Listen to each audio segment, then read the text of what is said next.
So why is Lissa Lucas a hero and a champion? Well, on Friday, she got kicked out of a West Virginia House hearing.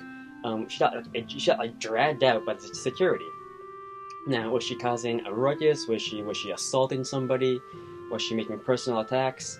Because the reason, in theory, was that she was making personal comments about a bill, and that's not allowed because it's to maintain civility. And so what were these grave personal insults that she was spewing in the West Virginia House? Well, what she was doing is she was listing out the names of special interests. Bernie and Trump managed to make most of the 2016 election about special interests and the establishment and donors.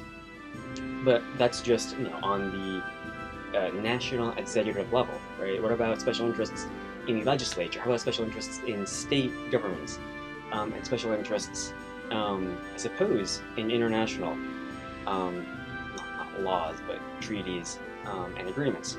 Now, what makes this case especially notable is that she wasn't allowed to finish, right?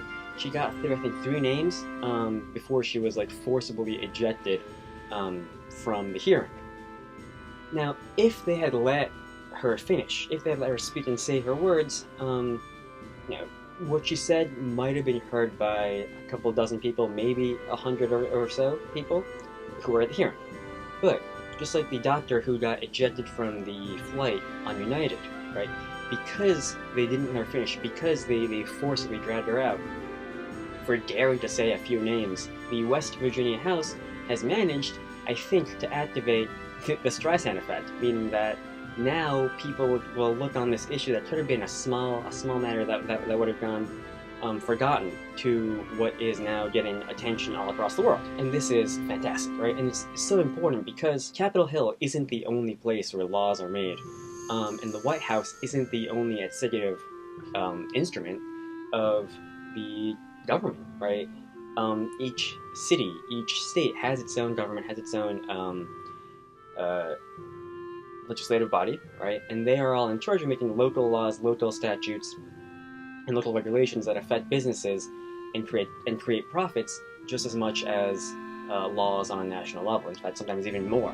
And so it's super important that special interests, which tend to be profit-driven corporate interests, right, are called out not just during national elections, but also during House hearings at state and local levels. And so it's important that constituents continue to find out how the laws that affect their lives are being impacted by rich people who want to make their money make more money for them and not for their workers, not for the constituents of the state or city or country, and not for the country or city or state as a whole, right? And that's just not what is meant to be going on. So thank you, Ms. Lucas, for being ejected and dragged out of the West Virginia House hearing, right? Because of that, you brought attention, right, to oil interests. You brought attention to the fact that, as you would expect, there are elements of most legislatures that are in the pockets of oil companies, of retail companies, of automobile companies, of industrial companies, of just about every single industry under the sun. And it's important that the people who voted for those lawmakers know, right? And it's important that everyone across the world really knows that West Virginia, in this sense, is not particularly special, right? There are individuals in virtually every single lawmaking body in every single political party that wish to increase their own riches, right, and get money for themselves, even at the cost of their constituents. And it sucks. It's bad. It shouldn't happen. It's not good, and it blows.